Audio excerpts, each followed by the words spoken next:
안녕하세요. 비트코인 읽어주는 남자 미스터 비트입니다. 오늘 비트코인 이야기 15번째인데요. 여러분들 아시는 것처럼 어제, 오늘 연이어서 비트코인이 나름대로 급등을 하고 있습니다. 그리고 또 과연 이것이 어느 정도 지속될 것이냐라고 하는 고민들, 전망들을 여러분들이 내오고 있는데요. 특히 저는 오늘 다른 부분들도 많이 살펴봐야 되겠지만 비트코인의 추가 상승 가능성을 전망할 수 있는 특히 추가 숏 청산 가격대에 대해서 분석하는 그런 시간을 갖도록 하겠습니다. 어떤 분들은 도대체 숏이 뭐야 들어보긴 했는데 정확한 의미를 모르시는 분들도 있을 수 있고요. 또 하나는 어디서 들어봐서 알긴 아는데 숏 청산이 비트코인 현물 가격이랑 무슨 관련이 있다고 이게 중요한 거야 라고 되물으실 수도 있고요. 또 어떤 분들은 이미 다 알고 있는 내용, 이미 다 분석이 끝난 내용일 수도 있습니다. 하지만 어찌 되었건 간에 이 부분이 향후 비트코인의 추가 상승 가능성이나 또 현실적으로 어느 가격대에서 이런 부분들이 가능할 수 있는지, 또 어떤 것 때문에 저항과 반대를 받을 수 있는 건지, 그런 것들을 이번 시간에 같이 살펴볼 수 있도록 하겠습니다.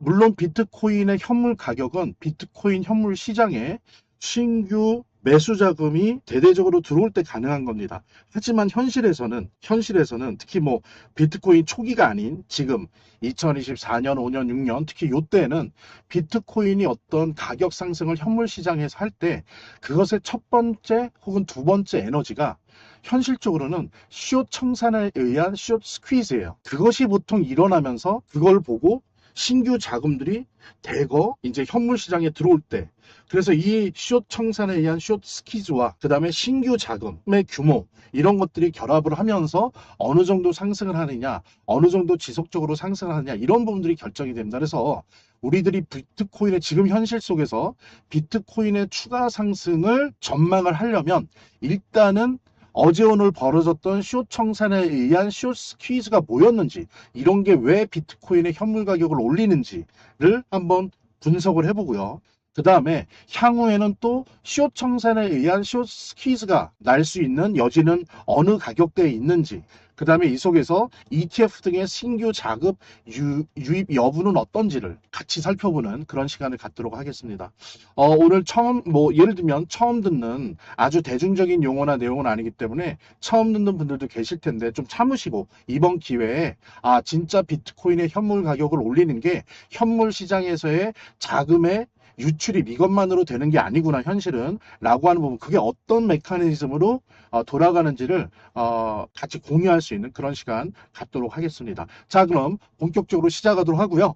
시작하기 전에 항상 제가 말씀드린 것처럼 구독, 좋아요, 알림 설정 부탁드립니다. 뭐 들으시다가 아닌 것 같으면 취소하면 되니까요. 일단 읽기 전에 구독, 좋아요, 알림 설정 부탁드리고요. 또 매우 중요한 이야기고 이거를 통해서 오늘, 내일 모레 며칠 동안 비트코인이 추가 상승이 가능한지 안 한지를 이렇게 볼 수 있는 그런 어떤 시각을, 관점을 확보할 수 있는 거니까 끝까지 좀 시간이 길더라도 시청해 주시기 바랍니다. 진짜로 본격적으로 시작하도록 하겠습니다. 자, 비트코인 어제, 오늘 이렇게 일어났던 8월 반등은 첫 번째 엔진이 숏 스퀴즈였습니다. 예, 뭐 아시는 분들은 아실 텐데 절대 현물 시장에 먼저 돈이 매수하려고 하는 그런 큰 돈이 들어와서 이렇게 반등한 게 아니에요. 처음에 출발은 숏 스퀴즈였습니다. 일단 어제 비트코인이 7930불까지 상승을 했고요. 어제, 지금은 더 올라왔죠. 이때 숏이라고 하는 건 뭐냐면은 파생상품 시장에 숏이라고 하는 건 쉽게 얘기해서 이런 겁니다. 그러니까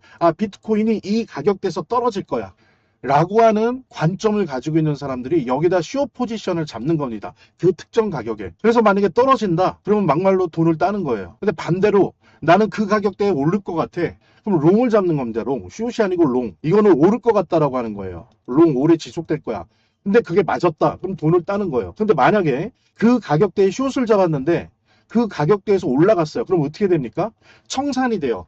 다 날리는 거예요. 롱 같은 경우에는 어때요? 그 가격대 딱 롱을 잡았는데 올라가지 않고 떨어진다. 그럼 롱에 걸어놓은 돈들이 다 날아가는 거예요. 청산되는 겁니다. 바로 그런 의미인 건데, 이게 이제 파생상품 시장이 이렇게 돼 있고 특히 개인들도 하지만 기관들이 많이 하는 그런 시장이거든요. 그런데 이것이 현물 시장의 가격에 아주 깊숙이 관여를 합니다.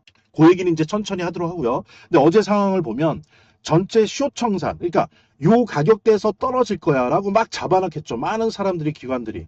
근데 그거를 뚫고 가격이 올라간 거예요. 그러니까 어때요? 청산되는 거죠. 다 날아가는 거예요. 그 규모가 무려 31억 달러였습니다. 31억 달러면 얼마일까요? 4.2조예요. 한순간에 4.2조가 날아갔습니다. 근데 그 중에서 비트코인의 시효 청산만 해도 17억 7천억 달러. 자, 이러면 대략 18억 달러죠. 우리 이거면 얼마입니까?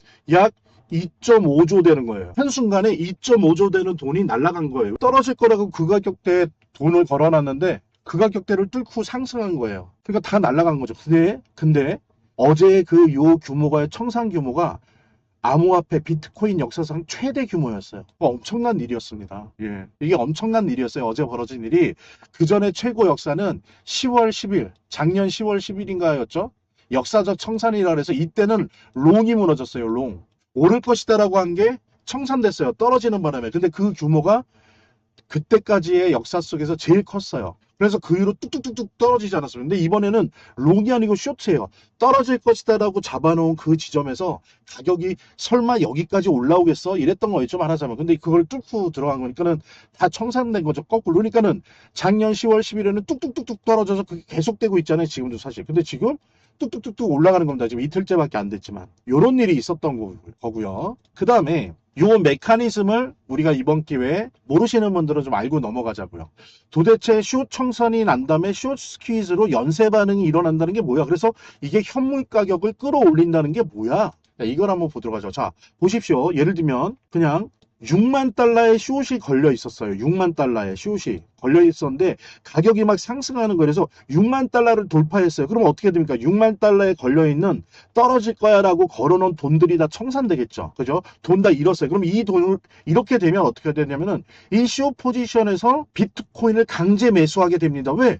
돈을 잃었잖아요. 그러니까 그 돈으로 매수하는 거예요. 그럼 매수하니까 강한 매수세가 들어가죠. 하생 상품 시장에서 이렇게 되는데 포지션이 청산되니까 그 포지션에서 비트코인을 그 돈으로 강제 매수하게 되는 겁니다. 그러니까 매수하게 되니까 어떻게 돼요? 또 가격이 상승하죠. 그러면 이번에는 62K까지 올라갔어요. 그랬더니 62K에 또 숏을 잡아놓은 게 많이 있어요. 그러니까 그게 또 숏 청산되는 거예요. 그럼 어떻게 돼요? 청산되고 또 그 포지션에서 강제 매수됩니다. 그러면 또 매수되니까 이게 65K로 올라가요. 어느 정도냐면 여러분 보십시오.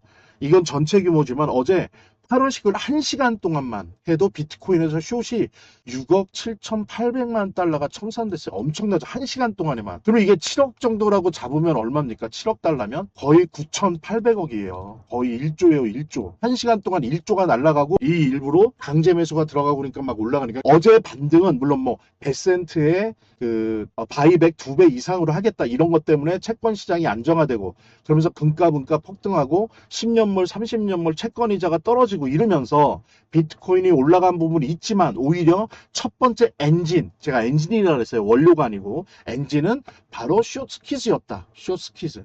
그래서 단순히 현물 시장에 돈이 들어와서 막 샀나 보지 아니에요.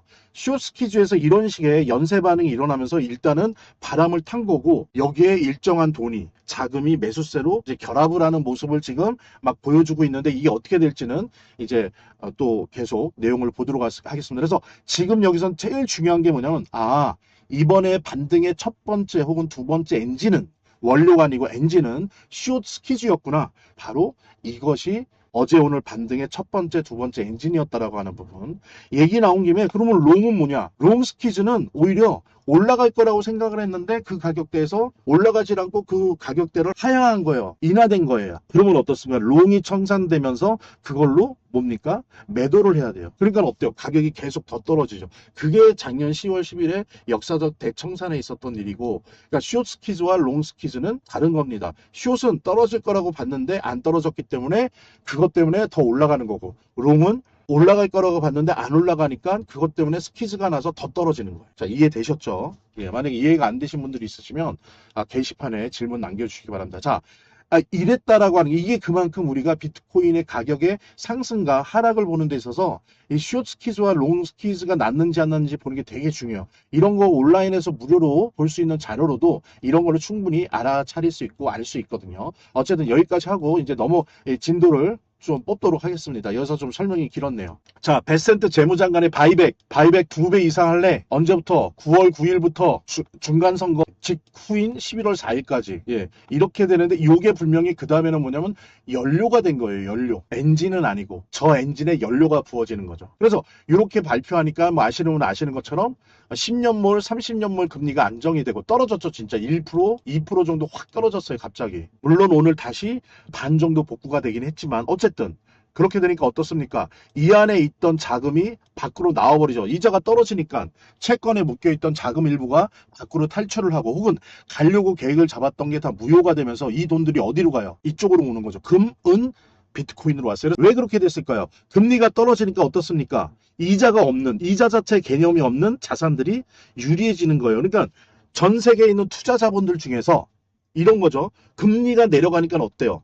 대부분 금리에 연관돼 있는 자산 포트폴리오가 많잖아요. 근데 그거를 줄이고 일부를 왜? 그냥 있으면 손해니까. 원래 예상했던 것보다 손해니까. 그러니까 어때요? 금리가 없는 이자가 없는 자산으로 옮겨간다. 근데 그것의 대표가 뭐예요? 금은 비트코인이죠. 그러니까 금은 비트코인이 어제 동시에 뜨잖아요. 이건 항상 있었던 일이에요. 근데 어제도 일어났다. 그래서 유동성 개선되고 또 달러가 약세되는 거고 그러면서 위험자산 선호. 근데 요거는 조금 말이 피우니 그런데 일반적으로 이렇게 하는데 여기서 주식은 예외다. 주식은 지금 이틀 연속 안 좋아요. 그죠? 안 좋습니다. 좀 달라요. 예, 다릅니다. 자, 그랬을 때 정책 발표 내용은 이거였죠. 원래는요. 장기 채권이 이렇습니다. 이게 너무 많으니까 왜 미국 같은 경우에 경상수지 적자에 무역서지 적자에 또 정부에 필요한 돈을 써야 되니까 맨날 채권으로 팔아다가 돈을 마련해 왔잖아요. 그러니까는 채권이 쌓여 있어요. 근데 보십시오. 채권이 많아지면 어때요? 채권의 가격이 싸지겠죠. 자, 여러분들 한번 보십시오. 100원짜리였어요. 100원. 요게 5%짜리였어요. 근데 100원짜리 채권이 시중에 너무 많으니까 어떻게 되냐면 50원이 됐어요. 가격이 그 사이에. 근데 여기에 표지되어 있는 이자는 얼마나 똑같이 5%예요. 자, 그럼 보십시오. 100원일 때에 5%. 이걸 100원으로 산 사람들이 매년 5%씩 이자를 받을 때 5%죠. 근데 이 사람은 어때요? 50원으로 싸게 샀어요, 이거를. 근데 이자를 5%나 준대요. 그러면 이 사람의 실제 이자는 얼마예요? 10%인 거죠. 그러니까 무슨 얘기냐면 채권 금리가 올라간, 즉 뭐냐면 시중에 채권이 많아지면 많아질수록 채권 가격이 이렇게 싸지면 싸질수록 이자는 어떻다? 올라간다. 그러니까 지금 너무 많아서 이자가 너무 높은 거예요. 그러니까 어때요? 돈이 딴 데 안 가고 채권한테만 가는 거죠. 지금까지 그래왔는데 요즘 1, 2년 사이에 이게 너무 심해진 거예요. 그죠? 그러니까 어떻게 합니까? 재무부가 일정한 정도의 장기 채권을 다시 되사요. 왜냐하면 너무 돈이 씨가 마르니까 그런 계획이 있는데 그게 원래 항상 20억 달러 이하였어요.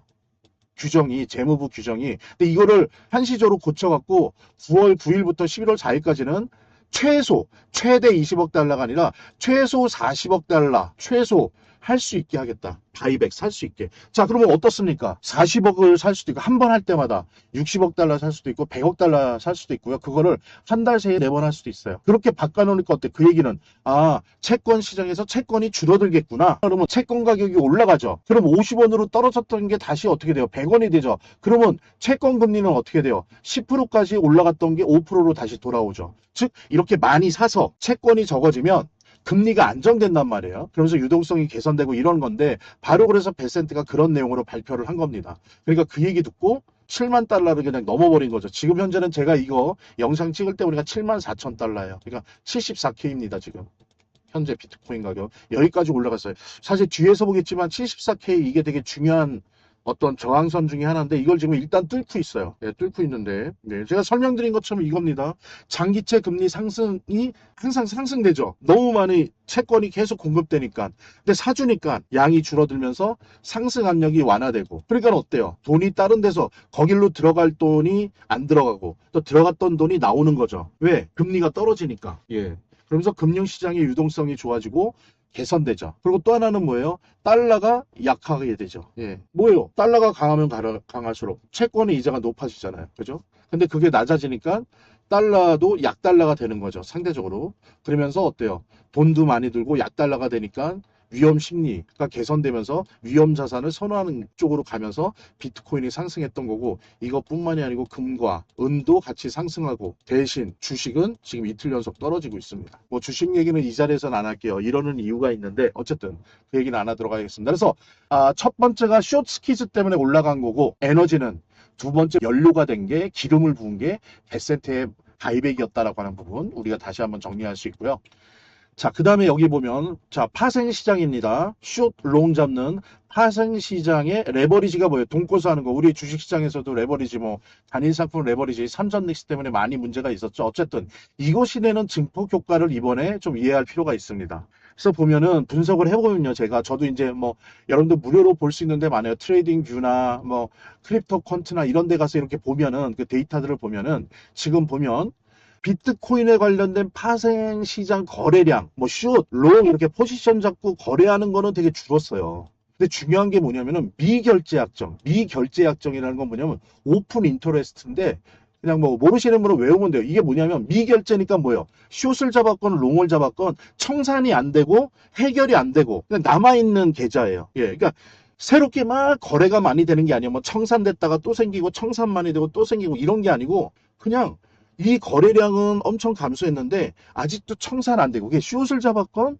롱을 잡았건 해결이 안 된 약정들이 너무 많다는 거예요. 그러니까 거래는 조용한데 레버리지는 뭐예요? 대부분 레버리지 쓴단 말이에요. 뭐 적게는 2배에서 많게는 10배, 40배, 50배, 100배 쓰는 것도 있단 말이에요. 그러니까 레버리지는 남아있는 상태. 이건 뭐예요? 완전히 시한폭탄이죠. 언제 터질지 모르는 거죠. 누가 밟기만 하면. 그죠? 이게 많이 깔려 있었단 말이에요. 지뢰가 파생시장에 엄청난 지뢰들이 깔려 있었어요. 신규 지뢰나 뭐 폭발은 없었지만. 그런데 어떻습니까? 이때 그러니까 이렇게 많으니까 한쪽 방향으로 숏이건 롱이건 한 번 오면 그냥 엄청나게 터져버리는 거예요. 증폭될 위험이 많은 거죠. 그런데 이때 어땠습니까? 어제 비트코인 가격이 상승했어요. 좀 상승했어요. 무슨 뭐 어떻게 보면은 객관적으로 보면 뭐 대폭발을 한 정도는 아니란 말이에요. 그래도 꽤 반등을 했더니 어떻습니까? 쫙 깔려있던 미결제 약정들인데 그중에 주로 숏 포지션이 다 청산되는 거예요. 순서대로.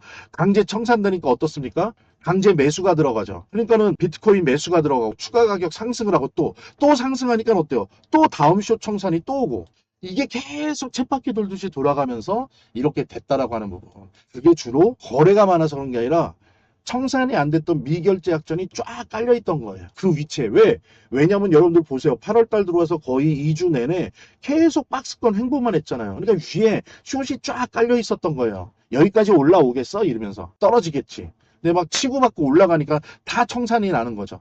그래서 지금 보면 가격대별 저항선을 좀 분석을 해봐야 돼요. 그죠? 자, 예를 들면 요 가격대 숏이 쫙 깔려 있고 또 여기 나가면 요 가격대 숏이 쫙 깔려 있는데 예를 들면 이렇게 깨지면서 이 사람들이 설마 여기는 안 돌파하겠지 그래서 또 신규 숏을 이렇게 잡아놓고 이게 있다. 그럼 이게 결국에는 저항선이 되는 거예요. 그죠? 그거를 지금 보자는 거예요. 근데 지금 보면 73K에서 75K가 아주 중요합니다. 지금 현재 이 영상을 찍을 때 현재는 74K를 오락가락해요.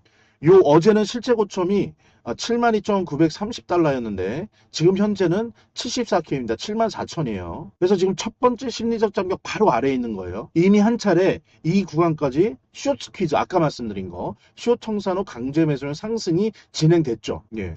그런데 가격대별 저항 구조를 좀 이렇게 우리가 온체인 데이터나 그 파생 시장의 어떤 데이터를 가지고 이렇게 구분을 해보면 현재 돌파 확인 구간이죠. 72, 73K는 돌파했어요. 그러면서 지금 74K예요. 요건 염두에 두시고 이 영상을 찍을 때는 그렇습니다. 여러분들이 보실 때는 어떨지 몰라도 요 73에서 75 지금 그 사이에 있는데 현재 가격은 기존의 숏에 추가 청산이 가능한 구간이에요. 지금 여기에 많이 깔려 있어요. 이 숏이 많이 깔려 있다고 75까지. 하나의 저항선인데 뚫을 때마다 뭡니까? 뚫게 우리가 그런 말 하잖아요. 여기만 뚫으면은 어디까지는 갈 수 있다. 왜?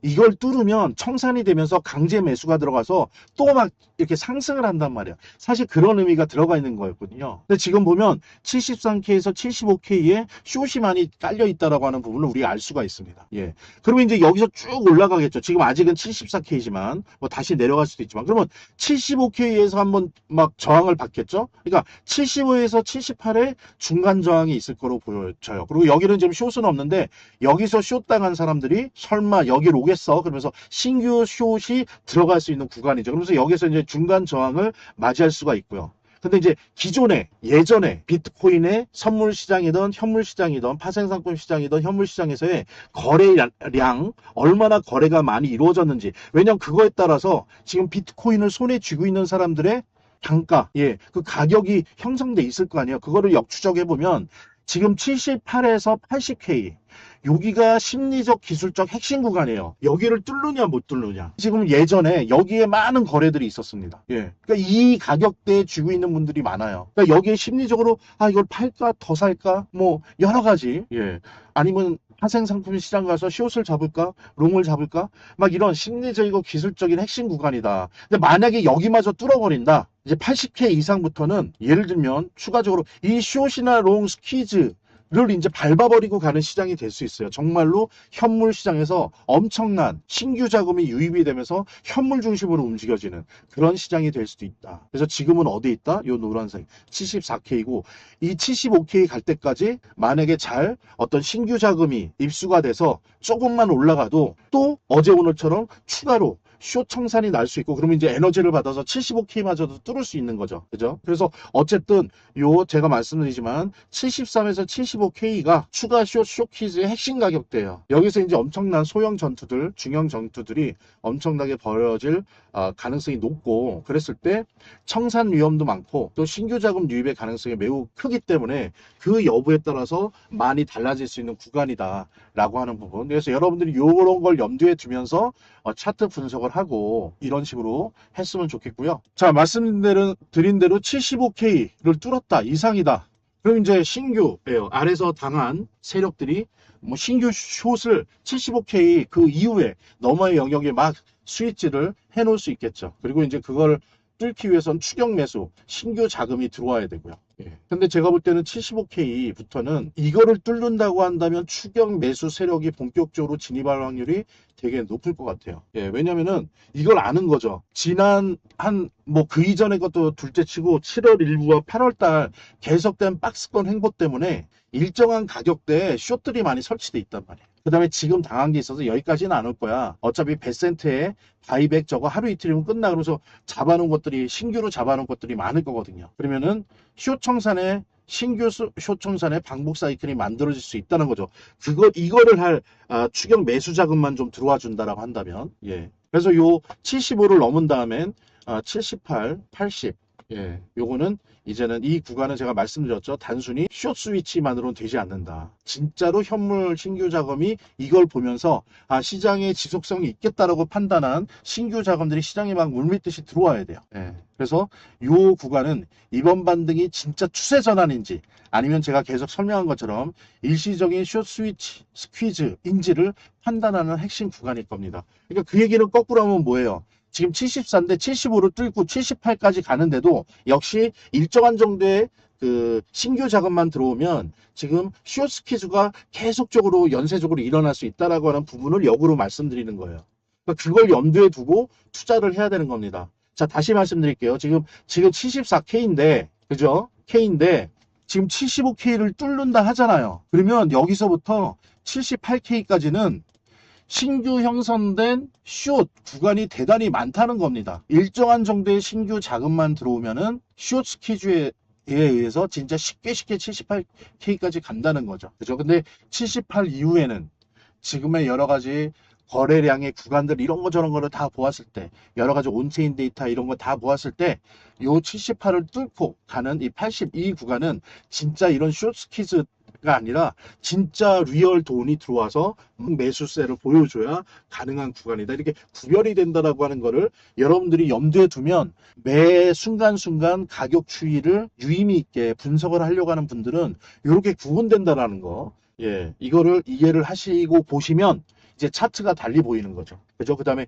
데이터들이 달리 보이는 겁니다. 왜냐면 완전히 78K 전과 후로 완전히 달라지는 거거든요. 예, 그렇게 알 수 있다는 거. 자, 그랬을 때 그러면 신규 자금 유입이 중요하잖아요. 물론 그 의미도 75K 이전과 이후로 나뉘지만 75K 이후는 완전히 100% 역할을 해야 되고 75K 이전에도 숏 스퀴즈 스위치를 누르기 위한 최소한의 신규 자금이 들어와야 되는데 그걸 볼 때는 뭘 보셔야 되냐면은 일단은 현물 비트코인 ETF 순유입이 어떤지 봐야 됩니다. 그러니까 3억에서 5억 달러 이상이 매일매일 계속 반복되잖아요. 일주일, 이주일. 이거는 이제 좋다는 거예요. 그럼 이런 식으로 되면은 75K 이전에 그 숏 스퀴즈 스위치를 누를 확률이 높은 거죠. 그 다음에는 75K 이후에는 80K를 돌파할 수 있는 현물 시장으로 뒤흔들 가능성이 있는 거죠. 그죠? 그래서 요거 먼저 보셔야 되고, 얼마나 수익 유입되는지. 그게 3억에서 5억 달러 계속 지속적으로. 그 다음에 하나는 뭡니까? 항상 제가 영상에서 이거 자주 보여드리는데 거의 매일 보여드리죠. 현물 CVD. 근데 요거는 뭐냐면 USDT 테더, 그 달러 스테이블 코인 테더로 비트코인을 현물 시장에서 사는 거에 대한 그 차트거든요. 이걸 이제 CVD 차트라고 하는데 가격 상승과 함께 이 현물 CVD도 매수세가 상승한다 그러면 그건 뭐예요? 신규 자금이 들어오는 거죠, 진짜. 단순히 파생 시장이 아니고. 그래서 보는데 가격은 막 상승해요. 근데 현물 CVD 차트에서는 뭐 그렇게 매수세가 강하질 않아요. 비슷하거나 떨어져요, 오히려. 근데 가격은 올라간다? 그 얘기는 뭐예요? 숏 청산과 숏 스퀴즈에 의한 상승일 가능성이 크다라고 하는 부분들. 이렇게 구별을 할 수 있다는 거죠. 그 다음에 세 번째는 뭐예요? OE, 오픈 인터레스트, 미결제 약정. 예, 가격이 상승하는데 이 미결제 약정이 점점 없어져요. 그 얘기는 뭐예요? 계속 청산당한다는 얘기죠. 이거는 뭐다? 신규 자금이 들어온 게 아니라 숏 청산이 돼갖고 숏 청산형 연쇄 폭발을 하고 있는 거구나. 이렇게 봐야 되고. 그 다음에 가격이 상승하는데 현물 CVD도 상승하고 요것도 미결제 약정도 막 상승한다라고 하는 건 뭐예요? 신규 자금이 유입되고 있는 거구나라고 파악을 하시면 되는 겁니다. 이렇게 판단을 하는 거예요. 이렇게 보시면서. 그리고 펀딩 레이트는 이런 겁니다. 파생 시장에서 롱이 있고 롱 오를 것이다. 이 지점에서 오를 것이다 하고 거의 다 돈을 걸잖아요. 쇼트는 이 지점에서 떨어질 것이다 그래서 그 지점에 돈을 걸잖아요. 그랬을 때 대기한단 말이에요. 대기. 그랬을 때 많은 쪽에서 펀딩비를 내야 돼요. 이게 펀딩비예요. 펀딩비. 예. 그런데 펀딩비가 올라간다라고 하는 건 뭐예요? 롱이 많다는 거예요. 롱이. 그러면 가격이 막 상승하고 있는데 롱이 많아지잖아요. 그럼 위험한 게 상승이 맨날 일직선으로 합니까? 이렇게 파동을 가지면서 상승하는데 뭐에 딱 걸리면 롱이 청산될 수 있죠. 오히려.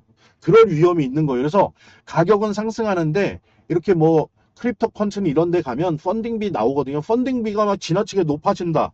이러면은 위험하다라고 보셔야 돼요. 들어가면 안 돼요. 예. 왜냐면은 롱이 천상되면서 오히려 잘못 몰려가고 하락할 수가 있거든요. 근데 제가 그런 걸 모르고 그냥 좀 가격이 오르니까 여러분 현물 시장에서 투자했다가 어때요? 이런 걸 모르고 예, 오히려 롱 청산 걸려갖고 막 떨어질 수 있다고요. 그럼 돈을 잃는 거죠.